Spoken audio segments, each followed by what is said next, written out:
Everyone, thank you again for joining this conference. Today we will have a keynote. We will start with a keynote speak by Professor Maria Fasli.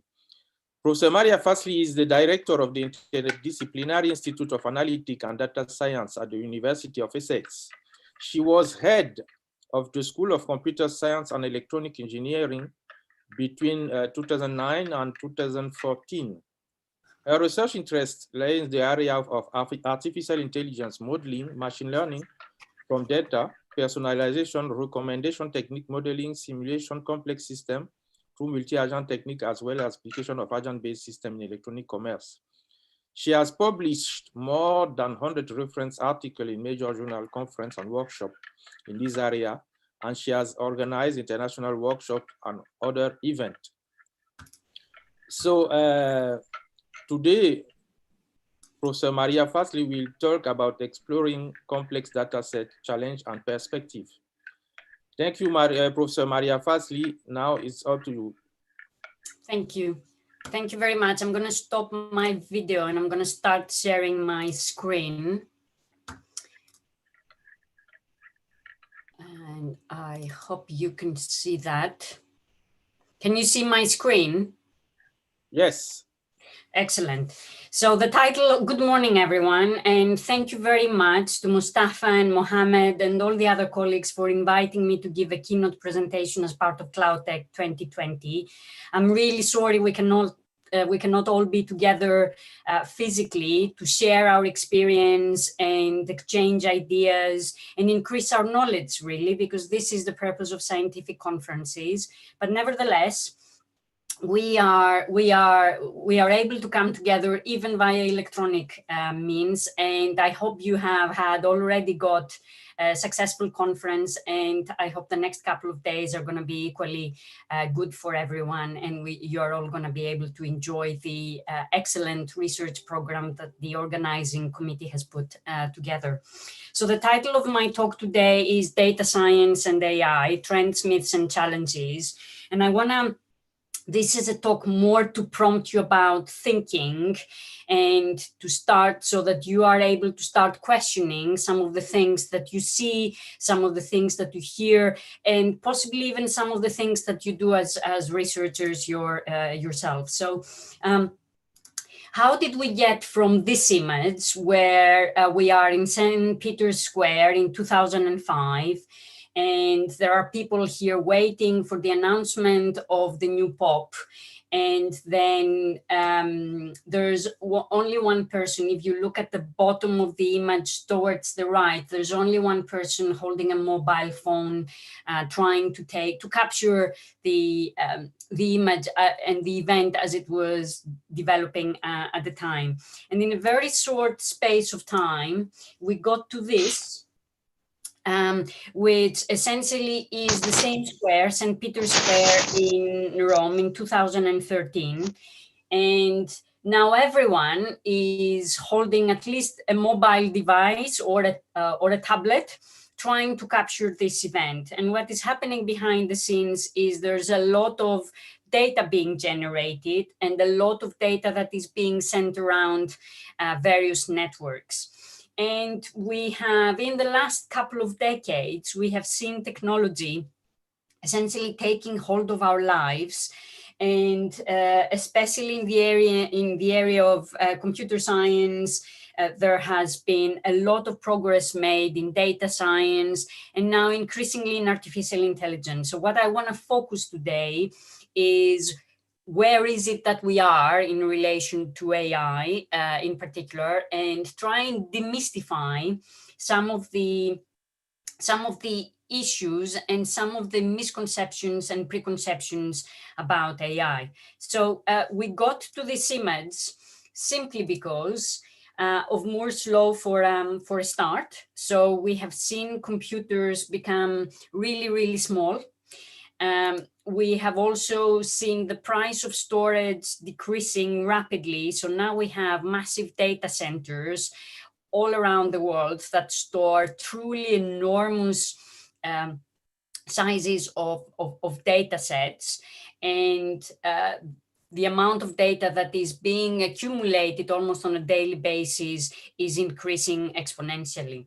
And then we have this generation of data. Because we have cheap devices and cheap storage, a lot of people are able to afford these cheaper computational devices, be it a mobile phone or a tablet or a PC or a laptop, and data is being generated as well as consumed by everyone.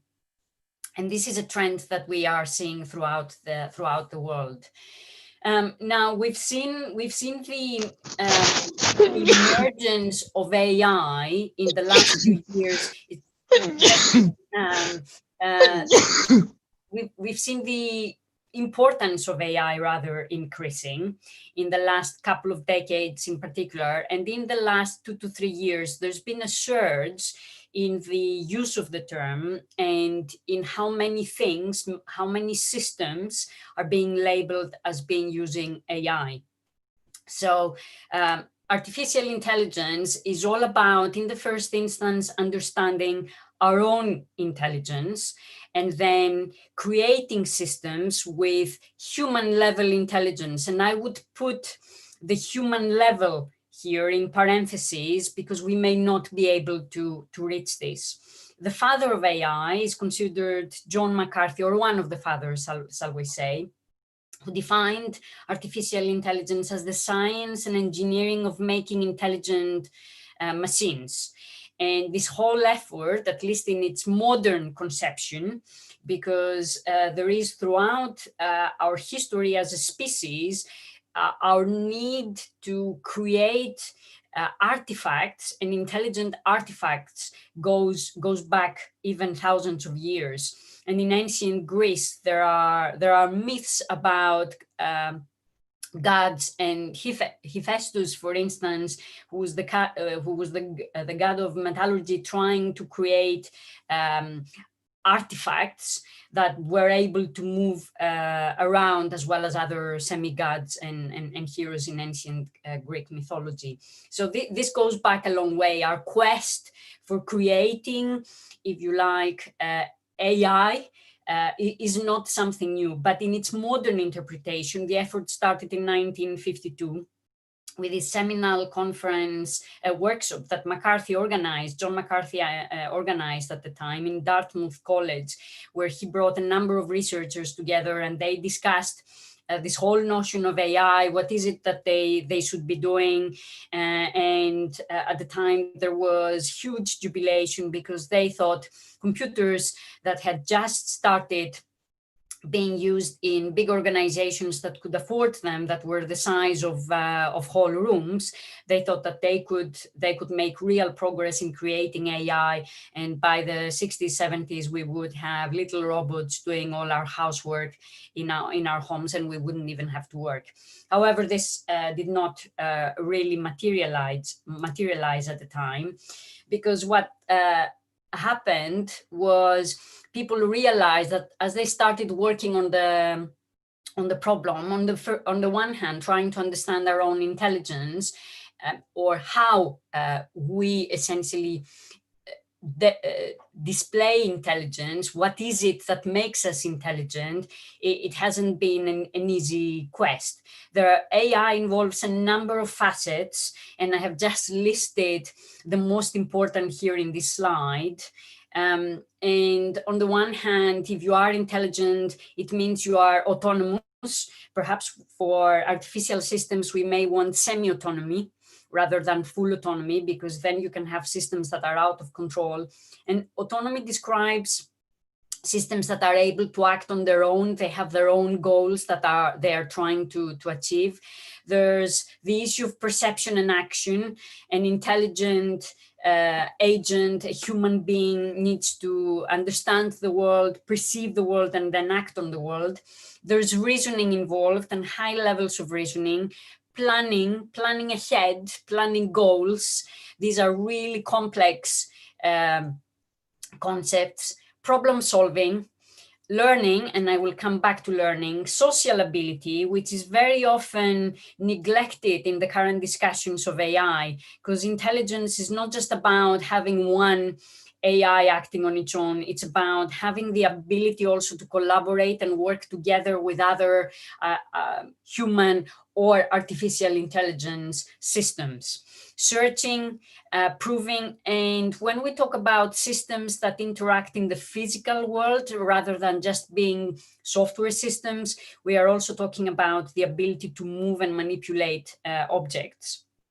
So these are all very complex underlying mechanisms that we have as human beings that all in a combination make us intelligent, and trying to essentially recreate our own intelligence may be a quest that we may not be able to satisfy to the extent that some people think we should be able to do through the use of AI.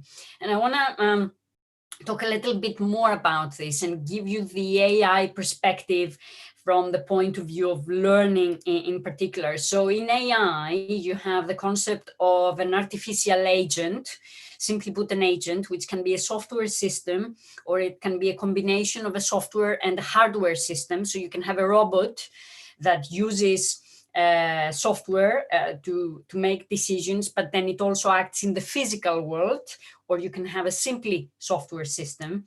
And this agent is embedded in an environment, either a software environment or a real physical environment, in which you have other agents, which can be humans or other artificial systems. And the agent perceives the environment through the sensory data. And something happens in the mind, within quotes, of the agent. The data that is being perceived is being manipulated through a machine learning algorithm typically, and then a model is being created. And then there is some kind of decision-making process that generates an action, and the agent acts on the environment. So you have this loop where you have an agent sensing and then acting on the environment, and this goes on forever, essentially for as long as the agent is alive, within quotes, in an environment. So learning in this context is really important, because you can only have truly intelligent systems if they are able to adapt their behavior. And this is really important, because if you have an inflexible system, it means you generate a system for a specific task. If it's unable to learn, it cannot modify its behavior in the future. And learning is essentially the process of acquiring new knowledge or skill. It's all about a machine learning, or a software system learning, or an agent learning here. And learning is important because it's typically either impractical or impossible to specify systems correctly and completely at the time of design and implementation. And I can give you an example in the UK where we have systems that are being built, and when you are being taught as a computer science student the fundamentals of software engineering, you're being taught that you talk to a client, the client tells you what the problem is, you go through a process of requirements analysis, then you essentially design a system to satisfy the requirements of the client, then you implement it, you test it. But this process is kind of linear. You can have loops and you can go back and you can change the system, but this process does not allow, unfortunately, for learning. So for me, from a computer science point of view, one interesting aspect when we talk about AI is the concept of AI in the context of software engineering, and potentially having systems that we develop for a purpose, and then they modify their functionality depending on the environment. So learning can be important in this very specific context of software engineering. But very often we see these implemented systems that they don't work as well as desired, or when you put them in operation. Sometimes the knowledge about certain tasks can simply be too large and you cannot encode it. And even a human expert may not have the complete understanding that you need in order to build into an artificial system. And fundamentally, the environment may change, and the system's goals therefore may change. The requirements of the client in the previous example may change. And even if we think we know everything, even if we think we have all the knowledge, there may still be hidden relationships and correlations among huge amounts of data that we may simply not be able to discern as human beings. So learning is a really important concept in artificial intelligence. And there are different types of learning. There's supervised learning, where you have labeled training. You essentially have data that you have labeled, so you know in which category. You have different categories of instances. You can have images, for instance, and you label images as being the images of cats and images of dogs. So you can have these examples as labeled, and then essentially the system learns through the training data set, and then it provides a prediction. Or you can have unsupervised learning, where essentially you have unlabeled data and you're trying to find hidden structure and patterns. So for instance, this is what happens when you use clustering machine learning algorithm. You're trying to identify clusters based on similarities among the data that you've got within the data set, but the data is not labeled. Then you have a different form of learning, which is called reinforcement learning. And this is different to supervised and unsupervised, because here you have a reward system, and the agent here tries to learn a sequence of actions and maximize the cumulative reward. And you have intermediate, if you like, versions of learning, where you may have some data that has been labeled, and you can end up doing semi-supervised learning, a combination of unsupervised and supervised. And these kind of algorithms that have been devised and used in decision making, though a lot of them are being labeled as AI, not all of them are actually AI. And there's a lot of confusion as to what is AI and what is ML and machine learning. And very often what happens is that the terms are being used interchangeably. And in other cases, the terms are used incorrectly, or things are being labeled as AI and they're not. So you can see in this slide here, people even label rule-based decision-making, which is simple if-then rules, as AI at times, but this is not, strictly speaking, AI. Statistical reasoning, where you do regression, you're dealing with numerical data, would still not be AI. You're getting into AI when you start talking about machine learning. And then true AI, it involves a lot more, as I said earlier, and you will remember the different facets of AI that I explained, that involves a lot more than learning.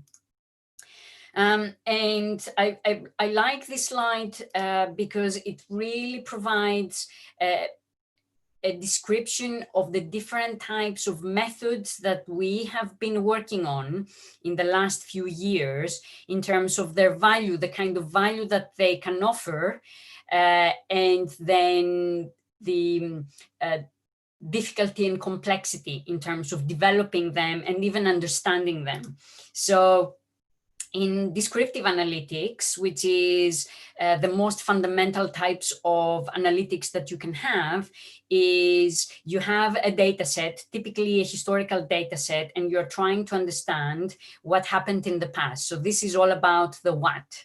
In diagnostic analytics, you go a step further, and it's not just about looking at what happened in the past, but trying to understand the why, the reasons for seeing patterns in the historical data as you have identified them in the descriptive analytics methods.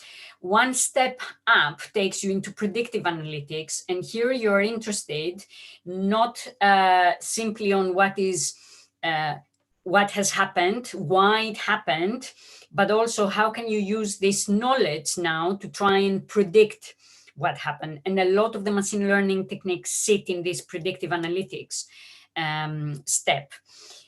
One step further, is prescriptive analytics. And this is more powerful in terms of giving you insight, because this is what you are getting as a value. It's the insights that you are trying to get out of. Imagine an organization trying to use AI, any kind of bank or customer-based organization that are trying to understand customers. Using historical data, you can try and understand how your customers acted in the past. The diagnostic analytics is going to give you why they behave in that way, and then predictive analytics, how they may behave in the future, what may happen. But prescriptive analytics is going to give you something different. You're going to be able to understand, or you're going to be able to have recommendations from the system on actions that you can take to affect outcomes, to affect behavior. So this is far more powerful as a set of techniques if you are able to get to that stage. But the problem is, you obviously go further up the ladder, and you increase these methods increase in difficulty and complexity as you go further up.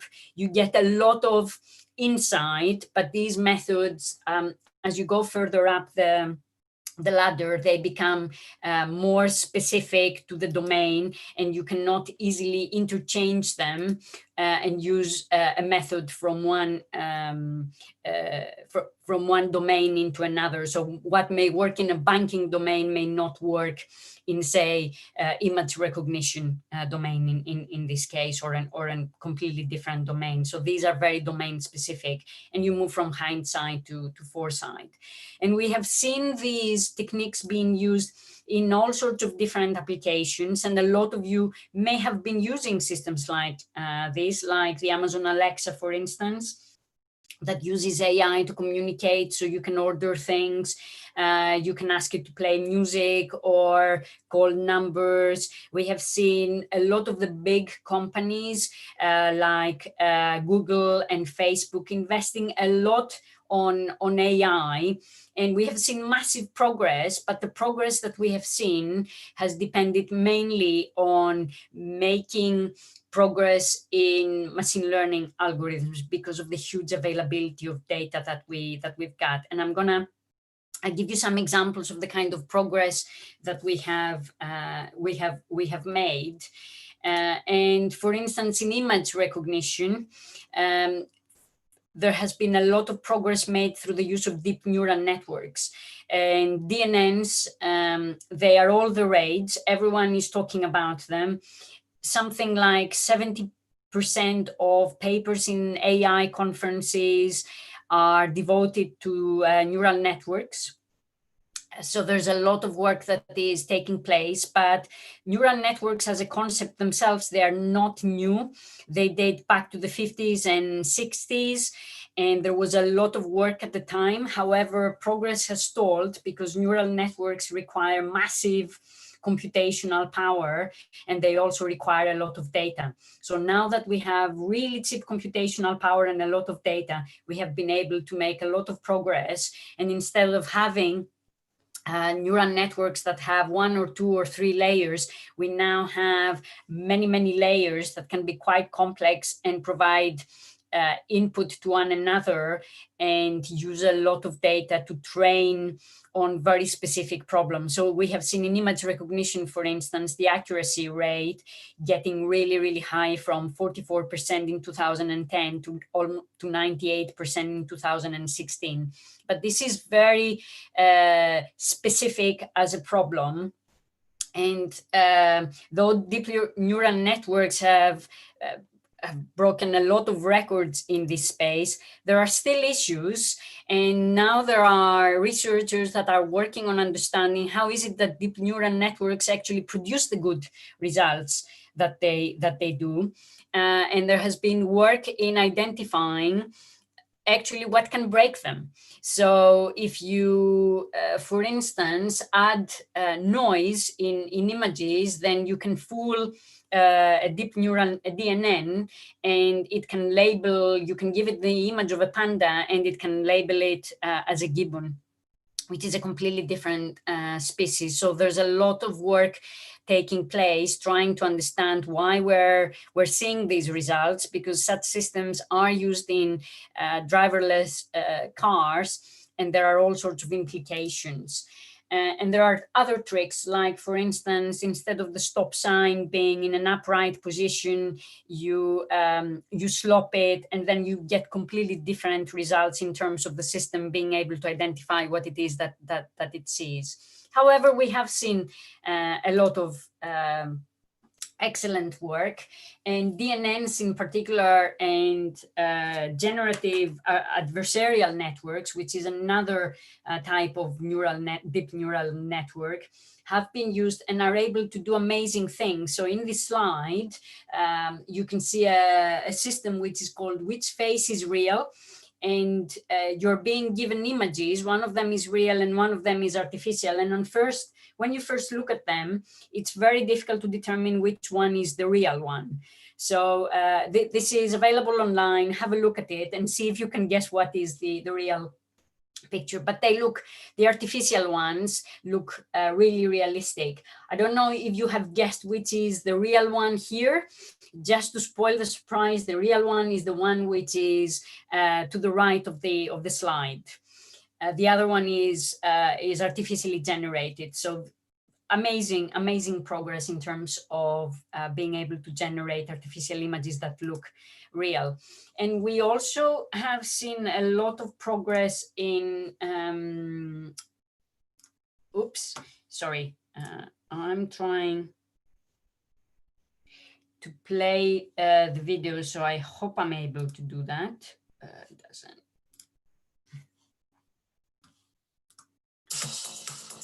So this is in robotics. And you can see that we are now able to have robots that can do amazing things.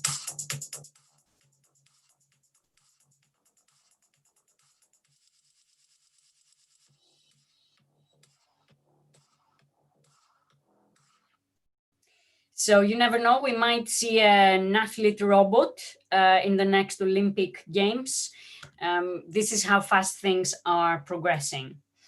We have also seen applications such as self-driving cars, and there's a lot of work going on here, not just from an image recognition and understanding the environment, sensors, perception, action. There are a lot of ethical considerations as well. When does a car stop? Do you hit a child? Do you throw yourself onto a wall to avoid hitting a child? So there are lots of interesting questions here. We have also seen a lot of progress in game playing, and AlphaGo has BIT, which is an algorithm which is based on a neural network using a novel form of reinforcement learning, has beaten Lee Sedol in 2016, who was the world champion in a game called Go, which is a game which requires a lot of strategy and a lot of understanding of the board and that you see. So we have seen some amazing progress. And AlphaGo in particular, which is the algorithm that has beaten Lee Sedol, essentially plays against itself as an opponent, and that's how it learns to play the game. And it becomes better by playing against itself. And that's why we have seen amazing results, because you have AlphaGo, which is the top player playing against itself. And this is quite an extraordinary result. But I just wanted to dispel some of the myths here. Artificial intelligence is not just machine learning. We have seen a lot of progress in machine learning, but we have not seen the progress in the general field of artificial intelligence. There's quite a balance here between oversimplifying AI and labeling everything as AI. You do rule-based systems, therefore you're doing AI, and overhyping AI. So we all need to be careful in how we use the terminology. And the other thing that is becoming quite clear is obviously this is considered quite a niche technology that can make a difference to all of our lives, and everyone wants to jump on it. But machine learning and AI, they're not like fairy dust that you sprinkle on top of everything and they work like magic. It just doesn't happen like that, and we need to be careful. I sometimes wonder from a philosophical point of view, looking at how science has developed over the centuries of human endeavor and human activity, whether AI is almost like the alchemy of our times. We're trying to create not gold, but we're trying to create artificial intelligence or recreate our own human intelligence. And this poses quite interesting philosophical questions that perhaps we can talk about at another time.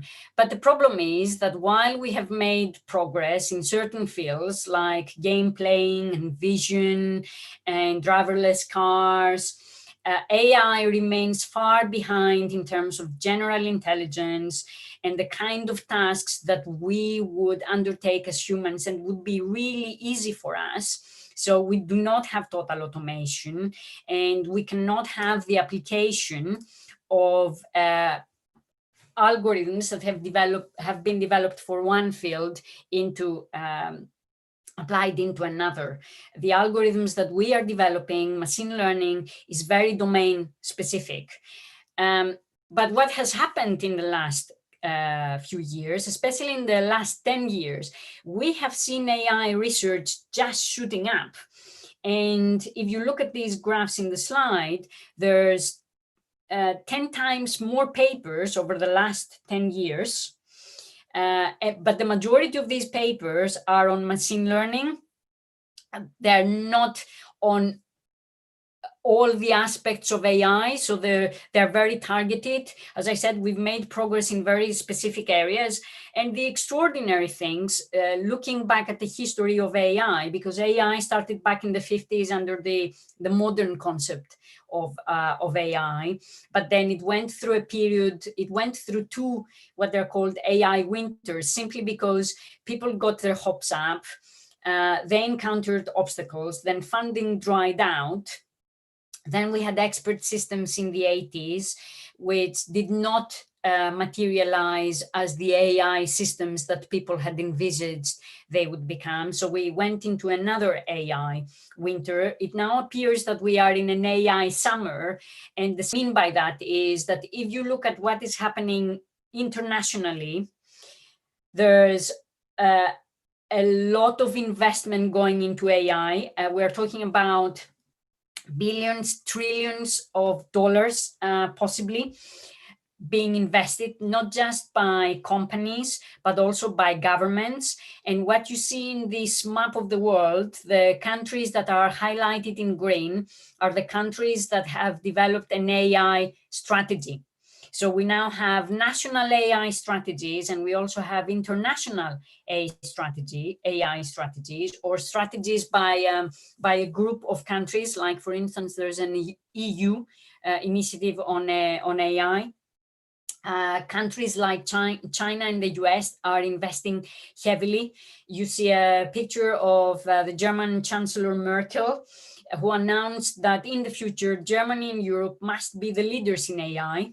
Our entire prosperity depends on this in no small way, as does the question of whether and how we can defend our European values and the dignity of every individual. So AI is becoming a really important underlying technology that can be used by governments and organizations. And you can see how much this means in terms of global importance. Germany, for instance, has committed funding for research to the tune of £3 billion by 2025. And while in the US, in 2018, the Trump administration had made an announcement to try and control experts in machine learning, including deep neural networks and reinforcement learning technology, though it has not been clear how they're going to actually implement this. So there's a lot going on. And if you think that AI is going to go away, it doesn't look as if it's going to go away anytime soon. However, there are lots of challenges going forward in that, for a start, AI systems are socio-technical systems. They do not exist in a vacuum. They are designed, they're implemented, and they're being used by people. They are situated within organizations, or they're being used by governments, and they operate within a social, political, legal, cultural, economic, and sometimes country even specific contexts. So they don't operate in a vacuum. And the data that is being used, that is being fueling these systems, they pertain to individuals and groups, and the kind of outputs that we get, the recommendations, the decisions, and the actions, they can have significant consequences on individuals or groups, including vulnerable people and vulnerable groups. And despite best intentions for some of these applications, there are things that are unintended consequences that unfortunately can put people, individuals at risk, or even groups. So there are lots of challenges in applying artificial intelligence. There's fairness, there's accountability. We need to be able to understand what is it that algorithms are giving us and why. Transparency. AI systems can be, unfortunately, responsible for harming individuals, not necessarily harming as in the physical harm, but it can happen if you have AI systems being used for warfare, for instance. You can have AI systems that can be used and violate human rights. There are lots of questions around equality of opportunity, biases that are encoded within data sets. There's the whole question of ethics, and then trust is a really fundamental aspect of AI that we have not been able to sort out yet. So for instance, I mentioned the accountability, and this relates to explainability, because we want to be able to understand the output of these algorithms that we use. And some of these deep neural networks, they generate amazing results. We talked about this earlier. However, we are not entirely clear yet as to why we're seeing such good results. And then you have the other side of the coin, which is it's easy to fool them. There are tricks that you can perform, but we need to be able to have humans in the loop and use AI systems that essentially can be interpretable. And in this slide, as you can see, the higher the complexity of the underlying algorithm, and the prediction accuracy, the less explainable a system unfortunately is. And deep learning and neural nets belong in these categories, whereas other more simpler machine learning algorithms like SVMs and statistical models, they're a bit easier to explain. We can understand why we are getting the results that we are. Bias is an issue which is crucial in AI, because machine learning algorithms in particular, they operate by learning models, and this is typically from historical data that may be labeled or unlabeled. And there are different types of biases that can emerge into the data generation stage for a start, where you can have a historical bias simply because the world is as it is. And when you are collecting data, there may be a historical bias. For instance, if you are attempting to collect the names and genders of CEOs of large corporations around the world, the majority of the CEOs, these are the chief executives, are going to be males. So this is because historically it has been males that have been promoted to these positions. Then you can have representation bias in the process. So even if you're trying your absolute best to avoid bias in the data set, the sampling methods, for instance, that you're using may only be able to reach a portion of the population. If you're collecting data through a mobile phone, for instance, it may be the case that you're only going to reach those people that have a mobile phone and not the others. So you may be missing an important part of the population. Measurement bias is another type of bias that you can have, and this relates to when you choose and measure features and labels to use, because these are very often proxies for the desired quantities. So you can have a lot of different types of biases, even at the data generation stage, before you proceed to model building, implementation and deployment, which is the next stage in a machine in terms of using a machine learning algorithm and training it and then deploying it in the world. And here you can have aggregation bias simply because of the model construction that you're doing, when essentially distinct populations are being inappropriately combined, and sometimes heterogeneous populations are being put together as part of a single model. So this is what an aggregation bias can give you. An evaluation bias can incur as well when you're doing the model iteration and evaluation. You may be using benchmark data sets that are biased themselves. So if you're using a benchmark data set to evaluate the algorithm that you have come up with, and there's bias in the benchmark, then you're not going to get very accurate results of the efficiency of the algorithm that you have created. And then there's obviously deployment bias. Once you have generated your model and you're trying to apply it in the real world, the output that you may get will have to be interpreted by a human being. So how the system is used or interpreted, it can differ, and sometimes it can be in inappropriate ways that you have not envisaged. So this is what deployment bias is. And we need to be aware of these biases when, on the one hand, we are collecting data sets to feed into machine learning algorithms in AI, and then when we are deploying such systems in the real world. And we talked a little bit about fairness. So how do you define fairness and fair use of AI systems? Is it based on the domain of application? Are you using a concept from economic theory like social welfare or Pareto optimality? These are all very dependent, very domain dependent notions. Or you can go down the route of statistical notions of fairness, but then what about legal definitions? Unfair, things like unfair practices and protective characteristics of individuals, and even things like discrimination. So there's no universal definition, and the concept of fairness is very much context dependent.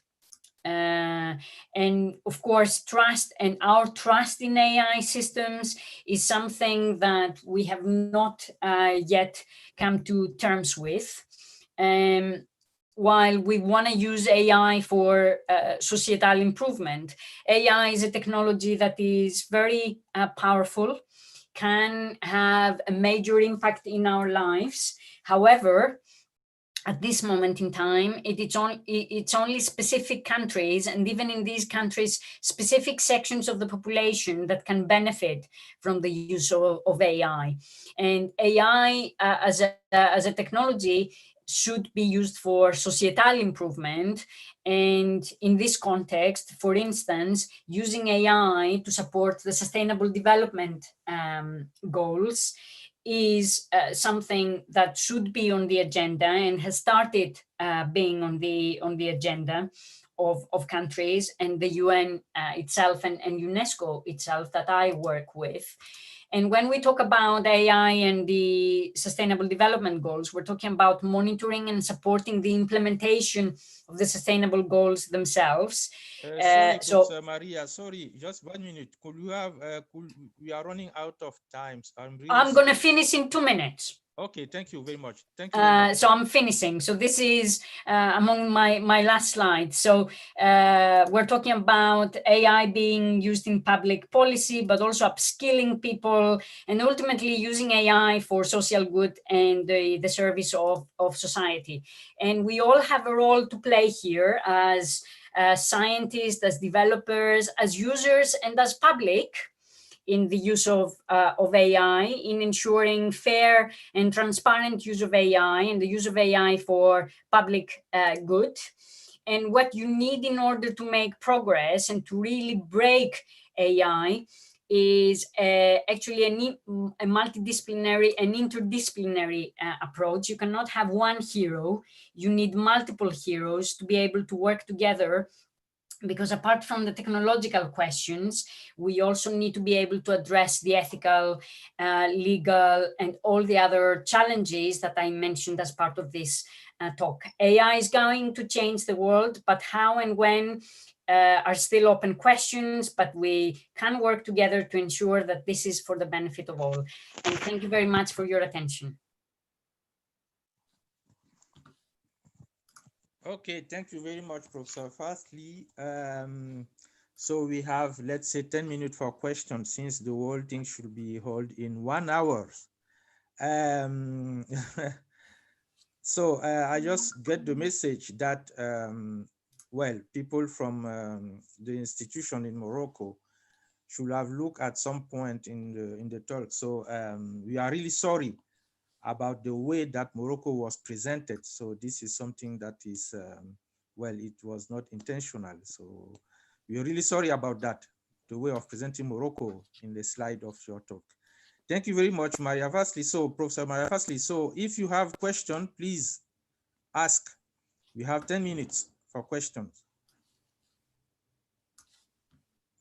You can put it in the chat or open your microphone and ask question.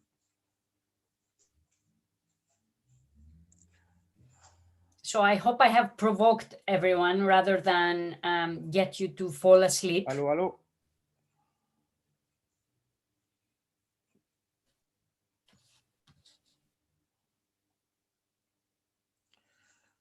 Well, if there is no question, I have one question about the performance, because today we are talking too much about HPC and what HPC can bring to artificial intelligence. So the question is, do you think that with HPC, we will, let's say, move really to human-like intelligence, or we should just not going into that way? What will be So that's an interesting question. There's HPC, you mean as in physical infrastructure, and organization having its own physical infrastructure, or you're talking about the cloud, using cloud infrastructure as well? No, physical or cloud as well, but being able to compute very fast with huge amount of data. So this is absolutely essential in AI and machine learning. And as I said at the start of this talk, this is why we have seen all the progress that we have, because now we have a lot of computational power. But if you want to do AI, you can do a lot of things on a laptop nowadays, because we have really powerful laptops. But to do proper AI and some of these machine learning algorithms, they require specialist GPUs and processors that are specifically designed for deep neural networks, for instance. So you would need to have an HPC facility if you want to experiment or you want to apply AI in a big on a big data set and get decisions fast. Okay, thank you very much. I have another more philosophical question. Mm-hmm. Well, we used to say that making mistake is human, But it's curious that AI is trying to be like human.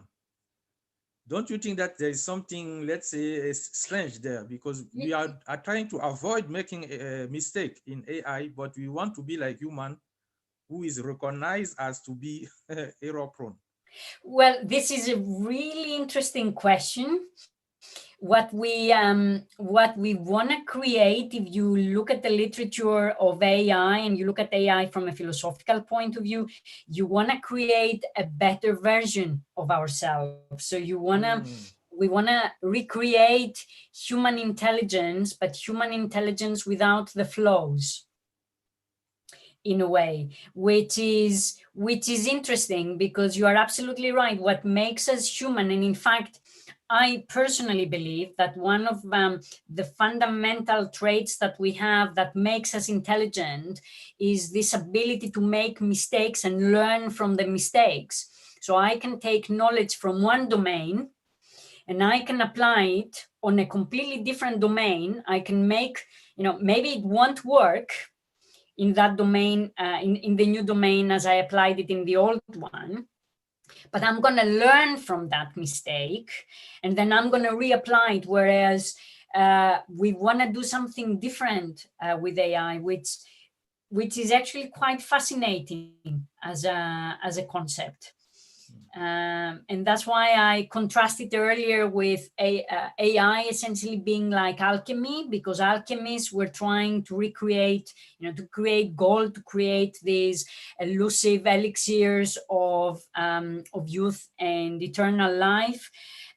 So maybe AI, or AI as it was originally perceived, can be seen as alchemy, but in the process of people working on the goal of alchemy, that we made a lot of progress in science, actually. So the way we do experiments, we owe to a large extent to alchemists that have been experimenting in trying to achieve these elusive goals that they had at the time. So maybe this is how we should see AI at the end of the day. Okay, thank you very much. Thank you very much, Professor Maria. Thank you. Is there any other question? Otherwise, we will move to the next. Okay, so I have seen a question on chat which says, what may be the impact of lack of AI strategy within many countries in their trade balance and poverty, and in terms of competition? So this is why I was saying earlier that we need to make sure that the development and deployment of AI reaches all, and it's not just restricted in the developing world. And you have seen from the map that I showed you in one of the slides, there are many countries that have strategies on AI. But if you look at the countries that don't have a strategy on AI, these are mainly focused in Africa. So African countries, they have not come to terms yet with AI. So governments need to get to work on this, because otherwise there is a risk that they may be left behind. And what we have seen is a brain drain, especially from Africa, into an exodus of really good people, because there are amazing scientists all over the world, including in Africa. There's a lot of talent, and big companies like Facebook and Google and Microsoft, they take people out of countries, and which means if people don't stay in the country, then you cannot see this economic development benefiting the country itself. So what I have always advocated, and this is as part of my role as UNESCO chair, is we need to upskill people in country, so that development can happen in country, because that's the way that you can lift people out of poverty. You educate, you make them self-reliant. We want every economy to be a knowledge economy, a self-reliant economy, rather than rely on other countries to bring in technology to them. Technology needs to be developed in country.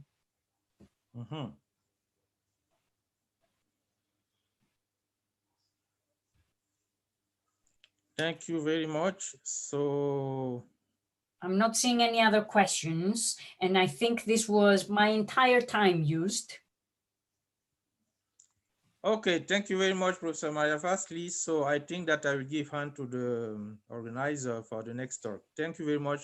Thank you very much for inviting me, and enjoy the rest of the conference. Thank you. Thank you very much.